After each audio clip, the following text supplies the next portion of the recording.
Welcome to the podcast Preeti's POV. Guys, I hope आप लोग बिल्कुल ठीक होंगे। फिल्मों के सुपर हीरोज हम सब बहुत देखते हैं और हम बहुत इम्प्रेस भी होते हैं उनके एक्शन से। रियल लाइफ में सुपर हीरोज कैसे होते हैं, आज हमारे साथ एक ऐसे सुपर हीरो हैं, मिस्टर अमित राठी सर, जो कि एक ऐसा स्कूल चला रहे हैं, जिनके प्रिंसिपल भी हैं, फाउंडर भी हैं, स्माइल स्पेशल स्कूल, जो कि ऑटिस्टिक एंड मेंटली चैलेंज्ड बच्चों को उनको टीच करता है, उनको एडुकेट करता है, उनकी टेक केयर करता है। एंड आज वो हमारे साथ यहाँ अपना एक्सपीरियंस शेयर करने आए हैं। एंड इनके लिए मैंने जो ये हीरो सुपर हीरोज वाले काम करते हैं, तो मैंने कुछ लिखा था कि बड़ा आदमी बनने के लिए उसने क्या किया होगा, कि बड़ा आदमी बनने के लिए उसने क्या किया होगा। तो कुछ नहीं, बस यूं ही किसी मजबूर और बेबस को हंसा दिया होगा। क्योंकि मुझे लिटरली लगता है कि जो ये कर रहे हैं, हम में से बहुत कर सकते हैं, but we not choose to do that, लेकिन इन्होंने ये चूज किया। तो please do welcome mister Amit Rathi sir. Sir welcome. सर कैसे हो आप? How is life? Life is very good and I'm also very fine. क्या कर रहे हो, क्या चल रहा है अभी? कैसा फील कर रहे हो लड़ाई लाइफ को लेके? लाइफ को लेके लड़ाई जैसी कोई बात नहीं है मेरे साथ। लाइफ बड़ी ब्यूटीफुल चीज़ है और अगर हम लाइफ को ब्यूटीफुली एक्सेप्ट करेंगे तो लाइफ हमें वैसा ही देगी। तो इसके लिए हमें अच्छा ये है कि दूसरों की लाइफ में अगर हम खुशियाँ लाने की कोशिश करेंगे, दूसरों की लाइफ को अच्छा बनाने की कोशिश करेंगे, तो रिवर्स में हमें हमारी लाइफ ऑटोमेटिकली अच्छी होगी। और आपकी ही बात पे किसी ने कहा हुआ है कि घर से मस्जिद तो बहुत दूर है, क्यों ना ये कर ले किसी रोते हुए बच्चों को हंसाया जाए। तो वही लेके मैं काम कर रहा हूँ। तो सर अभी आप बात कर रहे थे किसी बच्चे के चेहरे पे खुशी लाने की, तो यही रीज़न है कि आपने अपने स्कूल का नाम स्माइल स्पेशल स्कूल रखा, पहला क्वेश्चन। एंड दूसरा ये कि आप मुझे ना शुरू से बताओ कि ये जर्नी कैसी थी, आपने शुरू कैसे किया, एंड आप अभी मैनेज कैसे कर रहे हो, एंड द स्टाफ, मतलब कि द एंटायर स्टोरी कि आपने ये शुरू कैसे किया, आइडिया कैसे आया ये। प्रीति जी, बड़ा लंबा सवाल कर लिया आपने। मैं कोशिश करूँगा आपकी सारी चीज़ें कवर करने की। तो स्माइल स्पेशल स्कूल एक्चुअली जब मैंने स्टार्ट किया यहाँ पे स्कूल प्लान करने की, तो स्माइल हमारा स्टूडेंट था। मैं स्टार्टिंग में 3 बच्चों को टीच करता था यहाँ पे अमृतसर में। तो उन तीनों में से हमने किसी एक बच्चे के नाम पे स्कूल स्टार्ट करने की कोशिश करी। तो स्माइल सबसे ज़्यादा सूटेबल था, स्माइल बड़ा अच्छा स्टूडेंट था हमारा। तो इसीलिए हमने एक बच्चे के नाम पे स्माइल स्पेशल स्कूल स्टार्ट कर दिया। वैसे नॉर्मली लोग अपने बच्चे के नाम पे शुरू करते हैं, तो हमने प्रेफर किया क्यों ना हम अपने पहले स्टूडेंट के नाम पे स्माइल स्कूल। बहुत बड़ी और बहुत ऊंची सोच है ये। एंड तो आपने शुरू कौन से ईयर में किया था ये हमने 2008 के एंड में स्टार्ट किया था। कितना टाइम हो गया मतलब अभी तक आप जब से इस फील्ड में हो, कितना टाइम हो गया आपको टोटल? तो इतनी फास्ट कैलकुलेशन तो मेरी नहीं है। मैं शायरी भी करता हूँ और साथ में कैलकुलेशन भी करूँ, तो both things are not possible I think. बाकी हाँ, बाकी काफ़ी समय हो गया, 2008 से अब तक मैं ये स्कूल रन कर रहा हूँ यहाँ पे। अदरवाइज इस फील्ड में मैं 99 से हूँ। हाँ, इससे पहले मैं किसी और स्कूल में प्रिंसिपल था, उसके इन बिटवीन मैं गवर्नमेंट जॉब में था, तो वहाँ भी मैं इन्हीं बच्चों के साथ डील करता था। तो उसके बाद वहाँ से क्विट करके हमने ये स्कूल स्टार्ट किया। तो सर अभी ना मैंने नेक्स्ट क्वेश्चन पूछना ही आपसे ये था कि कोई भी आपको पहला केस याद हो ऐसा कि जो कोई बच्चा आया हो आपके पास एंड कोई भी एक प्यारा सा मोमेंट उसके साथ, but you shared the case of a smile as well. तो अभी भी अगर यू हैव कि हाँ, उस बच्चे में आपको क्या चीज़ ऐसी स्पेशल लगी थी? आपने कहा ना कि वो सुटेबल था, तो कोई ऐसा इंसिडेंट या कुछ ऐसा पहली मेमोरी? अच्छा, स्टार्टिंग की मेमोरी मेरे साथ मेरे पास स्टार्टिंग में एक बच्ची आई थी। उसके पेरेंट्स जो हैं कनाडा में सेटल थे। तो बच्ची सेरिब्रल पाल्सी की बच्ची थी, किसी तरह से वो नहीं जा पाई। तो उन्होंने उस बच्ची को मेरे पास भेजा था, तो इसलिए भेजा था कि मैं उसकी फिजियोथेरेपी के एक्सरसाइजेज वगैरह करवा सकूं। लेकिन उसका ब्रेन है वो भी बड़ा अच्छा काम कर रहा था। She is very close to normal child according to her brain. तो उस बच्चे को मैंने एक्सरसाइज के साथ में स्पेशल एजुकेशन देनी स्टार्ट करी, उसको लिखना स्टार्ट करवाया, उसकी ग्रिप डेवलप करवाई, लिखना स्टार्ट करवाया, और धीरे धीरे उसने लिखना पढ़ना स्टार्ट कर दिया। और उसका प्लान जैसे था कि 2-3 साल में वो कनाडा चली जाएगी, जैसे उसके पेरेंट्स को कंफर्टेबल होगा, लेकिन उसके पेरेंट्स ने डिनाई कर दिया कि वो यहाँ पे बड़ा अच्छा लिखना पढ़ना स्टार्ट कर दी।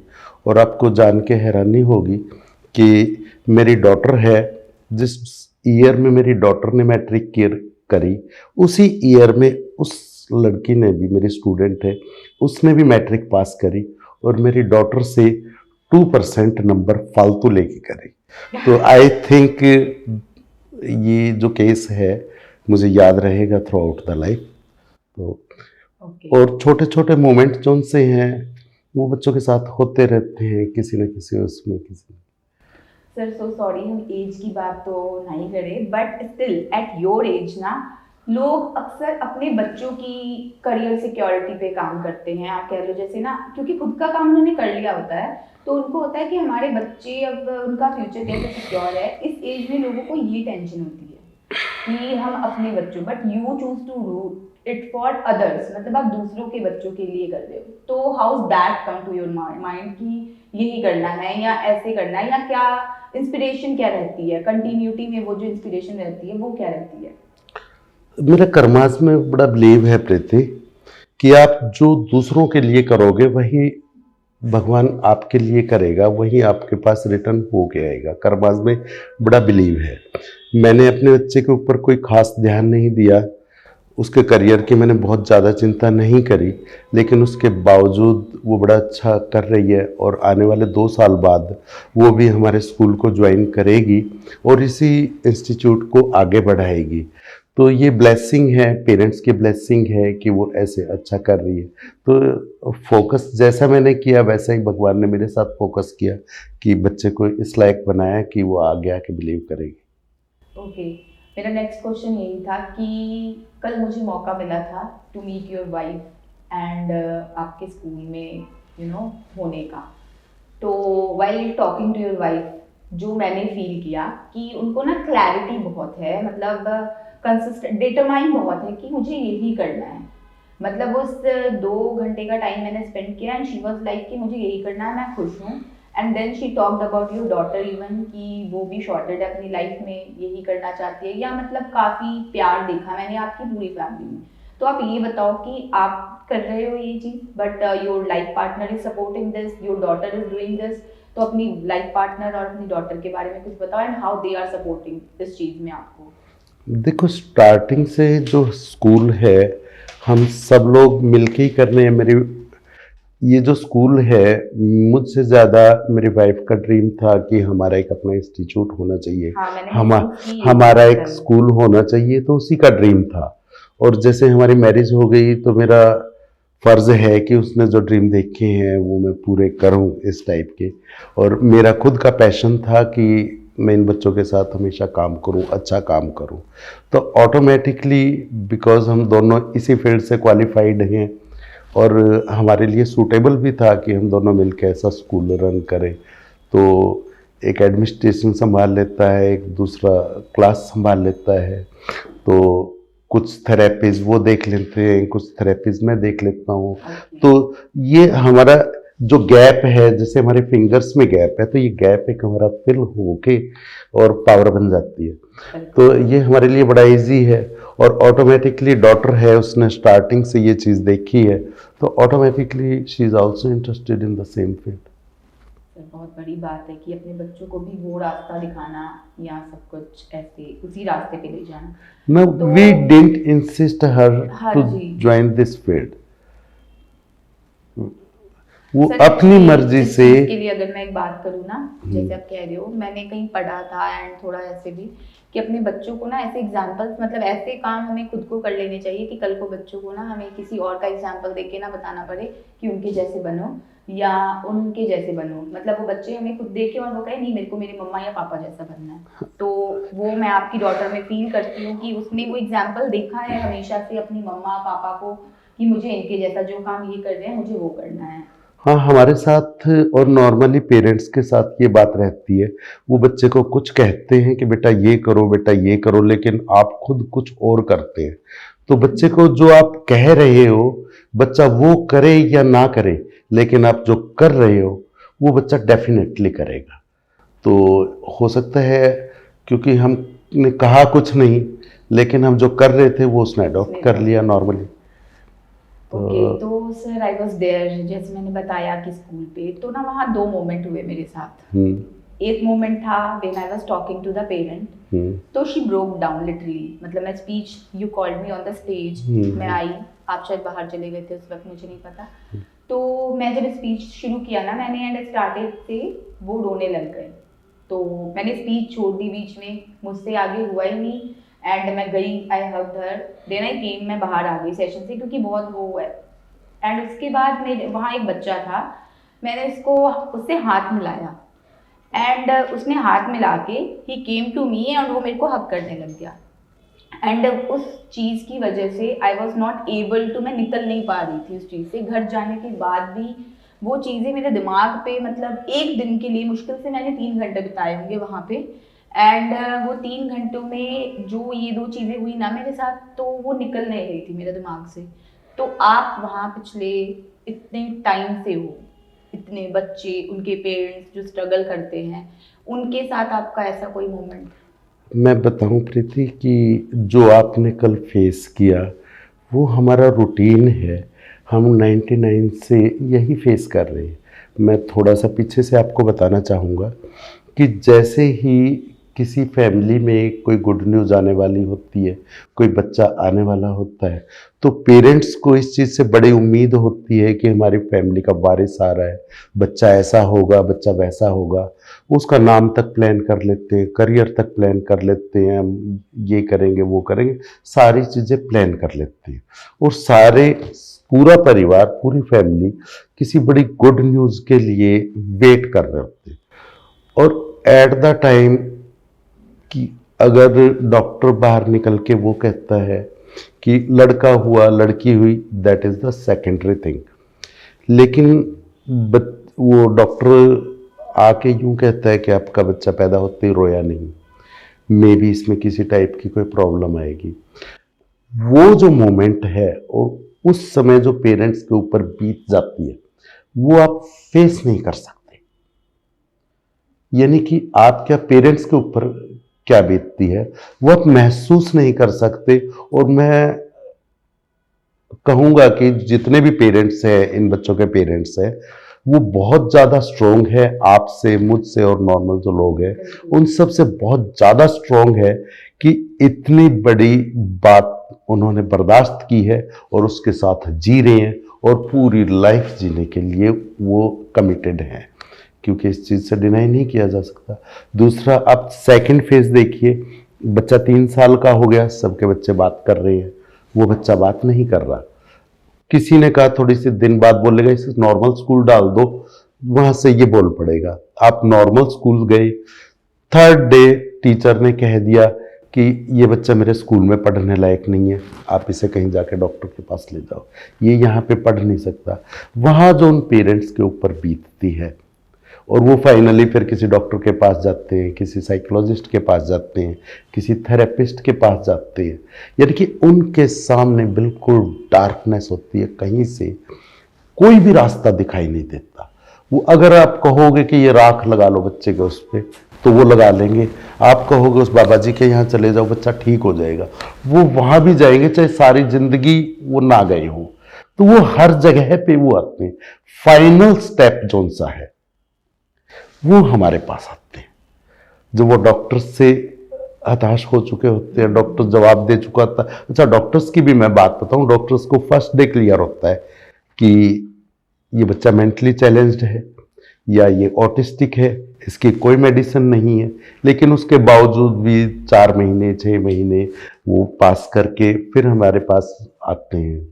तो ये यानी कि बड़ी डिफरेंट सिचुएशन है, और जो इसमें से गुजरता है उसी को पता है, या वो हमारे सामने आके जब सारी एक्सप्लेन करता है हमें इसलिए पता है। आप 2 घंटे में आप कहोगे कि ये क्या है, मैंने इमेजिन किया, ये हो नहीं सकता कि आप उनका दुख जोन सा है वो आप इमेजिन कर सको, उसके पास वो रो पड़े, ठीक है, वो उसका एक आप लगा लो कि छोटा सा सैंपल था, जस्ट ट्रेलर था कि यानी कि ये था कि आपने हल्का सा पिक किया, वहां से वो चीज पार आ गई।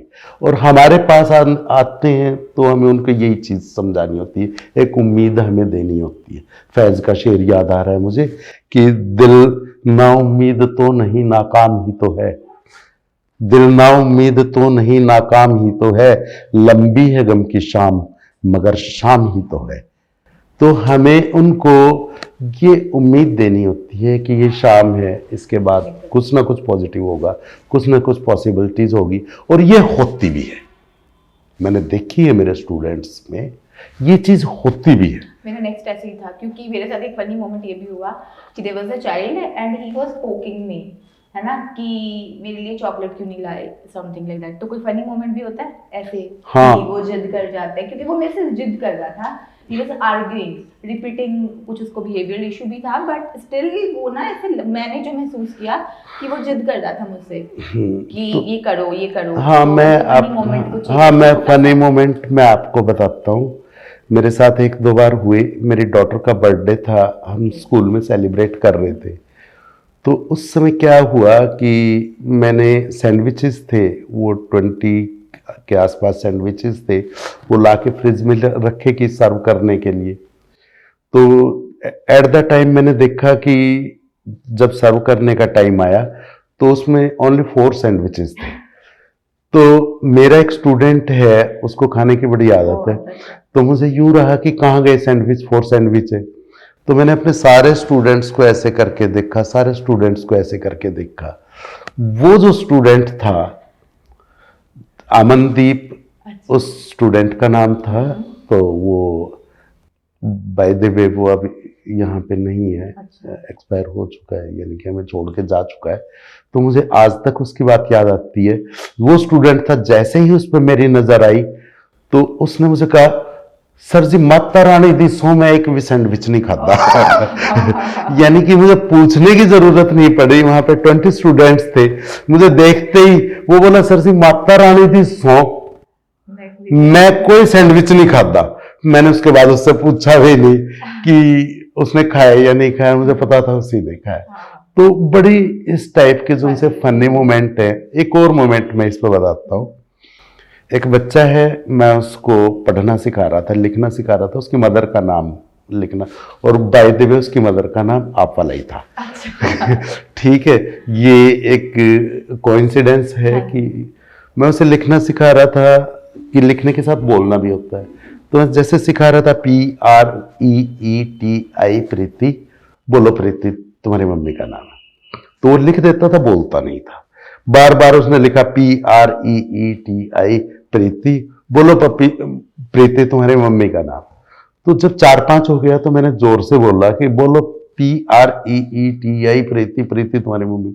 तो उसने भी उतने ही गुस्से में मुझे कहा कि PREETI प्रीति, और उसने मुझे कहा प्रीति तुम्हारी मम्मी का नाम है। तो मुझे यानी कि जो ये मोमेंट हैं इस टाइप के, मैं कभी अकेला भी होता हूँ, कहीं सफर कर रहा होता हूँ या शाम को बैठा होता हूँ, मुझे उनके जो उनसे एक्सप्रेशंस होते हैं, मोमेंट होते हैं, वो मुझे याद करके अपने आप ही मुझे बड़ी हंसी आ जाती है कि क्या हुआ था। तो सर जैसे हमारे जैसे बहुत लोग आते होंगे, जैसे कल जब आई वाज देयर ना, तो मेरे माइंड में है कि अब मैं हफ्ते में, महीने में एक बार तो यहाँ आना ही है मैंने, और भी मेरे जैसे बहुत लोग होते होंगे जो आते होंगे। तो ऐसा होता है कि वो चीज़ उनको इतनी हिट करती है कि वो दोबारा आते हैं, या बस वो होता है कि मुझे नहीं पता कि अब दोबारा मुझे ऐसा है कि मैंने जाना है, तो वो अगर कंट्रीब्यूट करते हैं कि वो आते हैं, उनके साथ वक्त बिता रहे हैं, दैट इज ऑल्सो कॉन्ट्रीब्यूशन ना। अगर उनके साथ वक्त बिता रहे हैं, उनको थोड़ा स्पेशल फील करवा रहे हैं, उनके साथ ऐसे ही बस बैठे हैं, तो ऐसे आते हैं लोग, मतलब बार बार ऐसे आते हैं या उनसे मिलते हैं? मैं बताऊं क्या होता है कि जैसे ही कोई वहां पे आता है तो एक बार हर एक को ये बात क्लिक करती है कि ये बड़ा अच्छा काम है, हम इनके पास आए हैं, इनके साथ टाइम बड़ा स्पेंड करना चाहिए। लेकिन फ्रैंकली सेइंग कि उसके बाद कोई नहीं आता।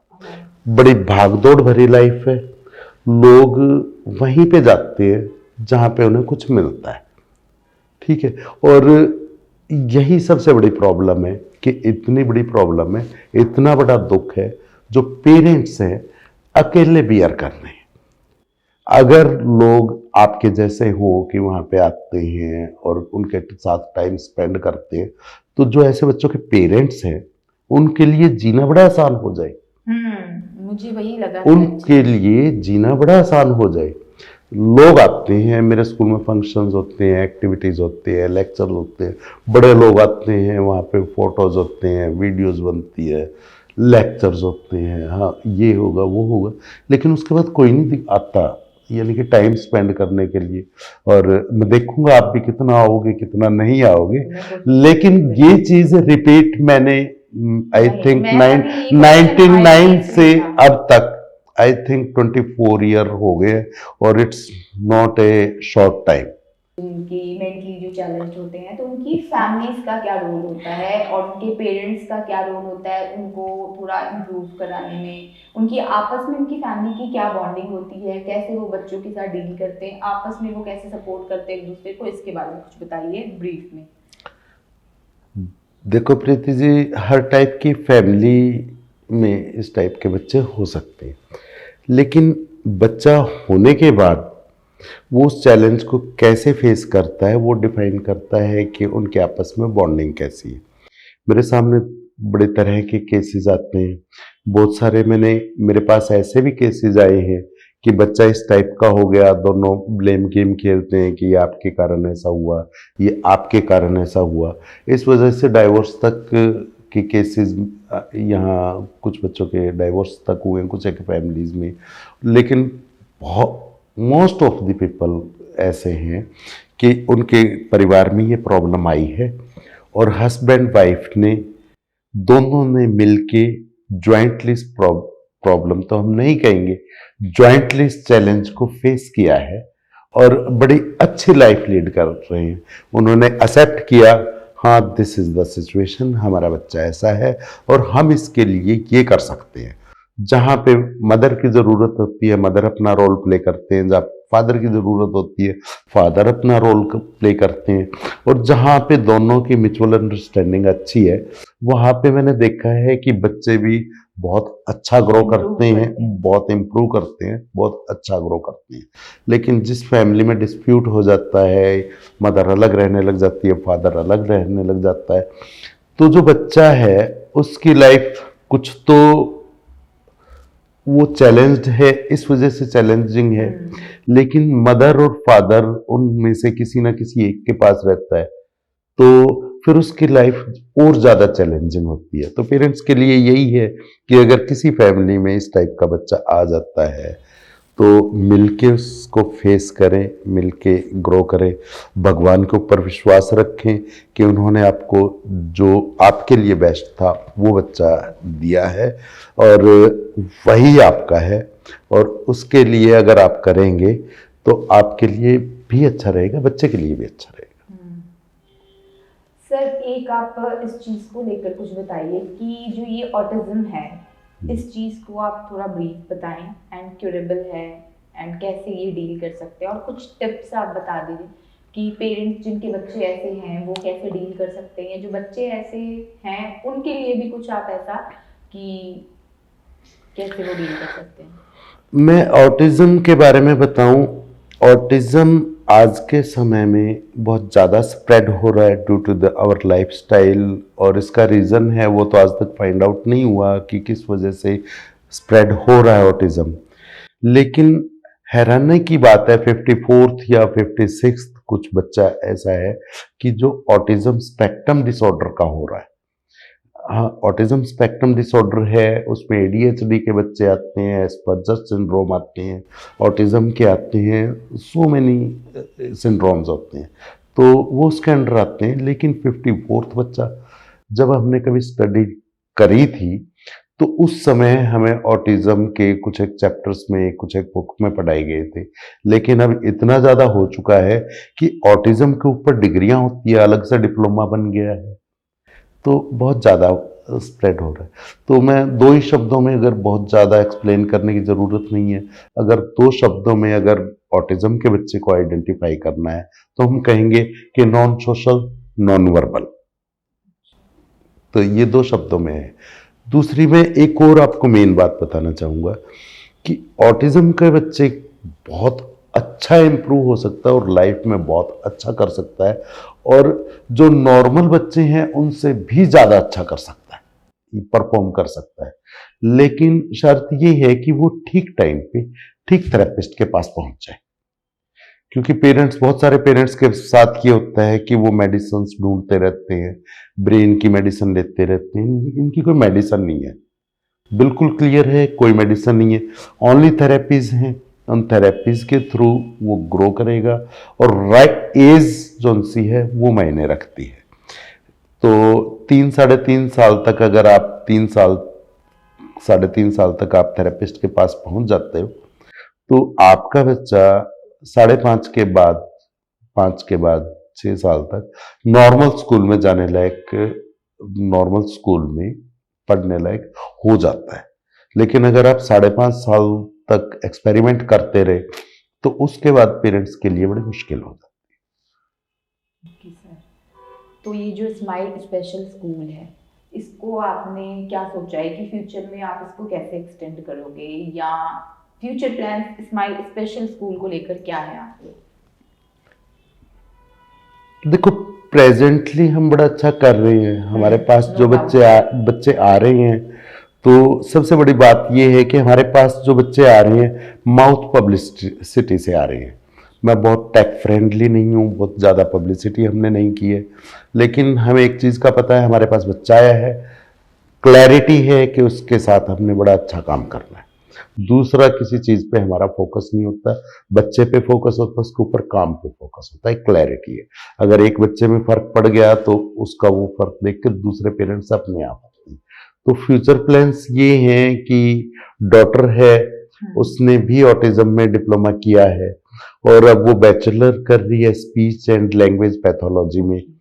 तो हम उसके लिए स्प्रेड कर रहे हैं, उसका ड्रीम है कि उसको हम एक अलग से ब्रांचेज इसकी बनाएं, और ज़्यादा अमृतसर में कुछ एक एरियाज हैं दूर के, वहाँ से बच्चे नहीं आ पा रहे, तो वहाँ तक हम ये चीज़ पहुँचाएं कि सभी एरियाज के जो से बच्चे हैं वो इसका फ़ायदा उठा सकें।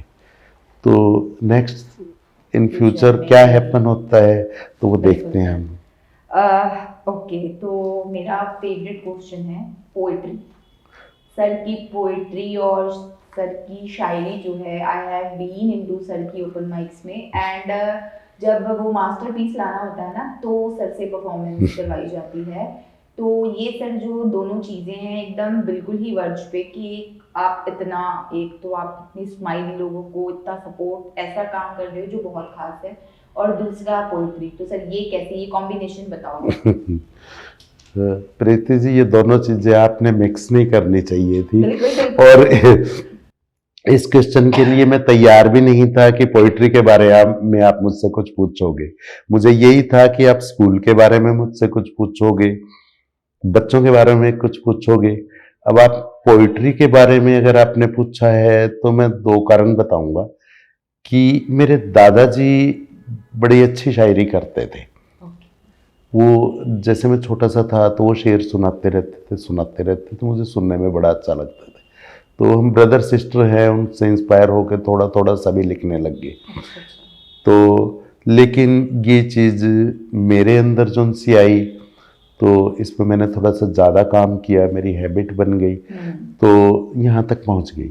और दूसरा, मैं जब कॉलेज में पढ़ रहा था तो मेरे एक सर होते थे, वो बाय द वे वो भी राठी थे, तो वो बहुत अच्छे पोइट थे, बहुत अच्छे पोइट थे। उनको 8-9 लैंग्वेज आती थी, तो बहुत अच्छे पोइट थे। तो उनका इम्पैक्ट भी मेरे ऊपर बड़ा आया। तो हम 7-8 साल इकट्ठे रहे, तो उनका इम्पैक्ट भी बड़ा आया।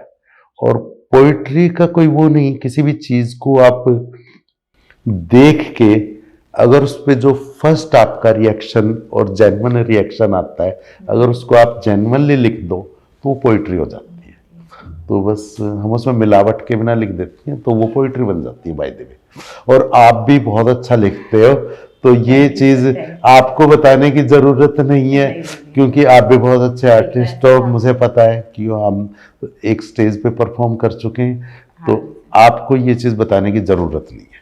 ओके, तो फिर इसी, क्योंकि हम को आर्टिस्ट हैं, तो अब नेक्स्ट चीज मुझे पता है सर का कि sir was planning to publish a book, क्योंकि सर का बहुत टाइम से मन है, तो मुझे अपने बुक का प्लान बता दो आप, क्योंकि हम अपने बता सके ना व्यूअर्स को कि कब लेनी है बुक, किस स्टेज पे पहुंची है सर की बुक। तो प्रीति जी, बुक का प्लान बहुत पहले नहीं था मेरा। अच्छा। लेकिन अभी टाइमलेस में आने के बाद मैं देवेंद्र जी का बड़ा धन्यवाद करूंगा कि देवेंद्र जी का और साथ में डॉली मैम का, कि उन्होंने इतना अच्छा प्लेटफॉर्म अमृतसर के आर्टिस्ट जो से उनको दिया हुआ है, आपको दिया हुआ है, मुझे दिया हुआ है, और मेरे जैसे सैकड़ों को दिया हुआ है। तो इससे पहले अगर ये प्लेटफॉर्म नहीं होता तो मैं ऐसी कोई प्लानिंग नहीं करता। तो लास्ट टाइम अभी हमारे कुछ एक को आर्टिस्ट हैं, उनकी बुक एक पब्लिश भी हुई है, तो उसके बाद मेरा फाइनलाइज हो गया कि मैं भी अपनी करूँगा, क्योंकि 25-30 साल से पोइट्री कुछ ना कुछ लिख रहे हैं, कुछ ना कुछ लिख रहे हैं, कुछ ना कुछ सुना रहे हैं, तो मेरा ये है कि वो अब लोगों तक पहुंचनी चाहिए। तो उसके बुक की शेप दे रहा हूँ, मे बी अप्रैल तक हमारी बुक मार्केट में आ जानी चाहिए। कांग्रेचुलेशन ऑलरेडी कि सर की जब भी बुक आनी है। सर सबसे पहले मैं आपको दूंगा क्योंकि लोगों तक आपने पहुंचाई है आपको दूंगा, और देवेंद्र जी को, क्योंकि उनकी वजह से ये बुक आएगी। तो दैट्स। तो सर जैसे कि आपने बताया कि लोग दोबारा नहीं जाते, मतलब जुड़ नहीं पाते स्माइल स्पेशल स्कूल से, तो आप हमारे पॉडकास्ट के थ्रू लोगों को बता सकते हो कि अगर अब कोई चाहता है वहाँ अपना कंट्रीब्यूशन देना, अपने वॉलंटियर करके हो या फाइनेंशियली हो या जैसे भी हेल्प करनी हो, तो वो कैसे कर सकते हैं? आप थोड़ा सा वो बता दो शॉर्ट में। प्रीति जी, इस पे आप देखिए, स्पेसिफिक मत करिए कि लोग जुड़ नहीं पाते स्माइल स्पेशल स्कूल से, ठीक है? तो वो किसी भी ऐसी जगह से नहीं जुड़ पाते, पर्टिकुलर स्माइल स्पेशल स्कूल नहीं, किसी भी ऐसी जगह से पे नहीं जुड़ पाते कि जहां पे उन्हें अपना कोई बेनिफिट ना हो, कोई ना कोई। दूसरी बात ये है कि वो लोग आते भी हैं, बहुत अच्छे लोग हैं, तो वो किसी न किसी पर्पज के लिए, किसी न किसी मोटिव के लिए वहां पे आते हैं। तो लोगों को चाहिए कि वो इनके प्रति सेंसिटाइज हो, इनके जो बच्चों के पेरेंट्स हैं उनकी प्रॉब्लम समझे, उनको, उनके पेरेंट्स को सपोर्ट करें। और अगर उन्हें कोई ऐसा बच्चा दिखाई देता है, अगर कोई बच्चा उनको कहीं रेस्टोरेंट में दिखाई दे जाता है या पार्क में दे जाता है, तो वो एक्सप्रेशन नॉर्मल रखें उस बच्चे पे, पॉइंट आउट ना करें और कि इनका बच्चा ऐसा है, देखो वो ये है, ये है। तो बस इतनी सी सपोर्ट भी अगर आप वो कर देंगे तो उन पेरेंट्स के लिए बहुत बड़ी बात है, वो उस बच्चे को लेके गैदरिंग में जाने लायक हो जाएंगे। दूसरी बात ये है कि हमारे जैसे इंस्टीट्यूशंस हैं, मैं नहीं कहूंगा केवल स्माइल स्कूल, जितने भी इंस्टीट्यूशन है, जितने भी इस टाइप के इंस्टीट्यूशन है, अगर वो इन इंस्टीट्यूशन में जाके थोड़ा सा बच्चों के साथ टाइम स्पेंड करते हैं, इनकी प्रॉब्लम समझते हैं, और तो उनको पता चल जाएगा ये बच्चे भी उतने ही अच्छे हैं जितने कि उनके बच्चे हैं, उतने ही अच्छे हैं जितने नॉर्मल, बल्कि उनसे ज्यादा अच्छे, क्योंकि इनके प्यार के पीछे कोई स्वार्थ नहीं होता। अगर आप जेन्युइनली प्यार करते हो तो आपके पास आते हैं, जेन्युइनली प्यार नहीं करते तो वो आपके पास नहीं आते। बल्कि जो नॉर्मल बच्चे होते हैं वो उन्हें कोई मतलब होता है तो आपके पास आ जाते हैं, मतलब नहीं होता है तो नहीं आते। तो इनका मतलब कोई नहीं है, उनको प्यार चाहिए आपसे, तो वो आप देने के लिए इनके पास जा सकते हो। तो सर मेरे शो का एक टिपिकल क्वेश्चन है, जो कि जब हम शो को कंक्लूड करते हैं तो दैट्स की जो भी हमारे गेस्ट होते हैं उनके कुछ विजडम वर्ड्स शॉर्ट में, कुछ हमारे व्यूअर्स के लिए, कि कुछ भी एक ऐसा काइंड सा कि उनको जो करना चाहिए, या लाइफ एडवाइस कह लो, विजडम वर्ड्स कह लो, कुछ भी अच्छा सा। मैं कहूँगा कि एक्सेप्टेंस हर किसी के लिए ज़रूरी है। अगर किसी भी फैमिली में किसी भी उसमें आ जाता है तो सबसे पहले एक्सेप्टेंस ज़रूरी है, दूसरी क्लैरिटी ज़रूरी है। एक्सेप्ट करें, आप क्लियर हो कि हमें ये बच्चा हमें हुआ है, हमें थ्रू आउट लाइफ इसके लिए जो करना है लाइफ में हम वो डेडिकेशन से करें। तीसरी और सबसे बड़ी बात, अगर आप डेडिकेशन से और कंसिस्टेंसी से बच्चे के साथ काम करते हैं तो कोई कारण नहीं है ऐसा कि आपका बच्चा नॉर्मल लाइफ में नॉर्मली परफॉर्म ना करे। और be you should be always positive, doubt ना रखे कहीं पे। तो मैं तो यही कहूँगा। Okay sir, thank you so much for being here and काफ़ी इंफॉर्मेटिव चीज़ें आपने बताई। मुझे लगता है कि हमारे व्यूवर्स को बहुत ज़्यादा इससे हेल्प हुई होगी। And thank you so much guys for watching this episode. मुझे लगता है कि बहुत ही कंस्ट्रक्टिव चीज़ें सर ने बताई हैं जो हमें सोसाइटी में ऐसे बच्चों से, उनके पेरेंट्स से डील करने के लिए हेल्प करेंगी। ऐसे ही अच्छे अच्छे एपिसोड्स लेकर मैं फिर आपसे मिलूंगी। एंड प्लीज़ तब तक टाइमलेस अमृतसर और प्रीति पीओवी के ऑफिशियल चैनल को इंस्टाग्राम पे प्लीज़ सब्सक्राइब कर लीजिए और फॉलो कर लीजिए। Thank you so much.